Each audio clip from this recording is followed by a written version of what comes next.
To use all of the features on Camera Pro mode in Samsung Galaxy S26, first of all we'll need to open our camera app. From there we'll be able to navigate to more options and find two Pro modes. There's Camera Pro mode, which is a standard one for photos, and Pro Video mode, which is made for video recording. There's also Expert RAW, which offers other options. I've made dedicated video on how to use Expert RAW mode. If you're interested, you can find it on this channel. So now let's focus on the Pro mode for the photos. After we open it, we'll be able to see most of the settings which are pretty iconic for the Camera Pro mode. I won't be focusing on the top section right here because we can find all of those options right here below, and this is customizable, which means you will be able to adjust which options are visible there. So I will focus on those options right here. They are the same. So let's start with these actually. So if you click on those four dots, you'll be able to enter camera settings, but in this case we're focusing on solely on Camera Pro mode. Then we have options for a flash. So if you have lower shutter speed that I will talk about in a moment, you'll be able to change the flash and activate or deactivate it. You can add a timer to your camera, which means it will take photo after a specific time that you set right here. Then you can change the aspect ratio and at the same time lens for your camera. The default one and best quality you will get on 3x4. Then there's camera megapixels. You can switch between 50 and 12 megapixels, and sometimes if you activate it, you'll be able to also use 24 megapixels. Here you can change the tone of contrast for your photos and adjust all of the settings like highlights, sharpness, shadows, and etc. But I would like to keep those settings as default and then adjust it in post-processing of the photos. I don't like to use those options when I'm taking photo. I will adjust them later when I edit the photo. Then we have options for the peaking. You can change the center weight metering. We can go for the matrix metering, or we can go on spot metering. This is basically on how easy it is to focus on the images, on objects in your photos. You can try each and every option on one static object and see which one you like to take photos to better understand it. Then we have the camera filter, the exposure marking. So if you adjust it, you'll be able to check the exposure on your photos.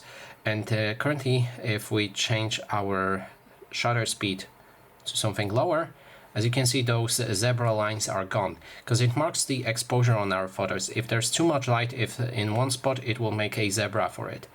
So you always should try to make as less of this zebra effect on your photos as possible. Finally, when we have everything inside of this covered, let's focus on those options right here. This is the options for ISO. You can adjust the brightness on your photos right here, so you can increase it like this or decrease it like this. I prefer to keep it at 50.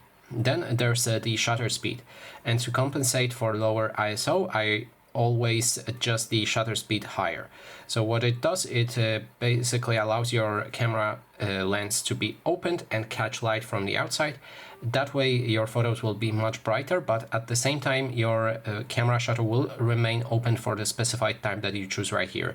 If you go for 30, that way your camera shutter will remain open for 30 seconds, and when you take, after clicking on the shutter and you take photo, you need to make your phone very stable. So as the longer it takes to capture the photo and the higher value for your shutter speed, the more blurry photos will be if you move your camera during the photo taking. So here I would just put it on something like the 140 to maybe 30 or even 50. Let's keep it at that. Then if depending on your shutter settings, you should also go for the exposure right here. So if the exposure is if your shutter speed is set to auto, you'll be able to change the exposure manually.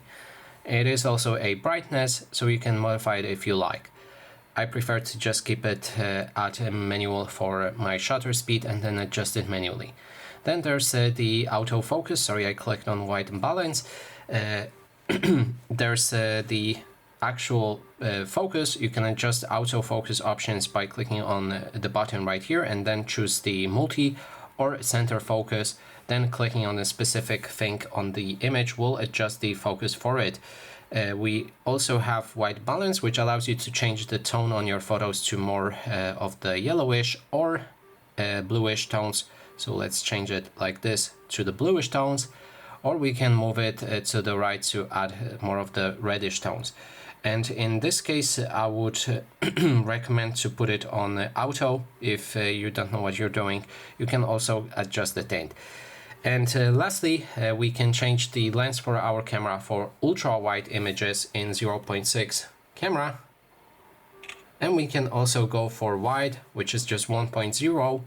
And we can also go for telephoto, which acts kind of like a micro mode. So you can take photos of something very close up, and then you should see each and every detail for it. And that is all of the camera pro mode settings in standard. You can also find one more option. Actually, I'm gonna show you that you can create profiles for your pro mode. So if you're planning on photographing something during night and you want higher exposure, higher shutter speed, then you can create and save a profile for it. To do it, first you will need to enter the camera settings. After that, we can scroll all the way down to the bottom and click on Camera Assistant. If you do it for the first time, it will ask you to download Camera Assistant app, and if it's app, the plugin for it. And then if you have the plugin, you can scroll down and look for the Pro Mode options. So they should be around here somewhere, and then there's a preset in Pro Mode. If you activate this, you'll be able to add presets to your Pro Mode. For example, let's create it from our current settings and call it preset 2. Now we'll be able to choose between different presets and apply them to our Pro Mode. And that is basically everything. Thanks so much for watching.